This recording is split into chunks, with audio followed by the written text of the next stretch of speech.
ദൈവമേ നിൻ മഹാസ്നേഹം മാറാത്തതാണീ നിത്യസ്നേഹം. മറക്കരുതേ എൻ മനമേ, കരുണാമയൻ നിൻ കൂടെ. 2 തിമോഥെയോസ് 2:13 നാം അവിശ്വസ്തരായി തീർന്നാലും അവൻ വിശ്വസ്തനായി പാർക്കുന്നു. മനുഷ്യന്റെയും ദൈവത്തിന്റെയും വിശ്വസ്തതയിലുള്ള വ്യത്യാസം ഇവിടെ നമുക്ക് കാണാം.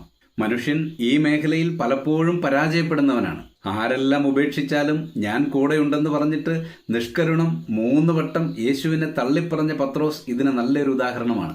എന്നാൽ ദൈവത്തിന്റെ വിശ്വസ്തതയ്ക്ക് ഒരു നാളും മാറ്റമില്ല. എന്താണ് ഇതിന്റെ കാരണം?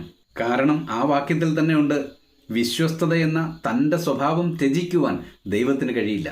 അതെ, സൂര്യന് തൻ്റെ പ്രകാശം തരാതിരിക്കാൻ കഴിയാത്തതുപോലെ തന്നെ അബ്രഹാമും ദാവീദുമൊക്കെ ഈ വിശ്വസ്തത ആവോളം അനുഭവിച്ചവരാണ് ഇപ്പോൾ നാമും. പ്രിയമുള്ളവരെ, വീഴ്ച സംഭവിച്ചിട്ടുണ്ടെങ്കിൽ നിരാശ വേണ്ട, പ്രത്യാശ കൈവിടേണ്ട. വിശ്വസ്തൻ കൂടെയുണ്ട്. പ്രാർത്ഥിക്കാം. പ്രിയ പിതാവേ, അടിയങ്ങളുടെ അവിശ്വസ്തതകൾ ക്ഷമിക്കണമേ. ഒരിക്കലും ഭംഗം വരാത്ത അവിടുത്തെ വിശ്വസ്തത എപ്പോഴും കൂടെ ഉണ്ടാകണമേ. ക്രിസ്തുയേശുവിന്റെ ധന്യനാമത്തിൽ തന്നെ. ആമേൻ.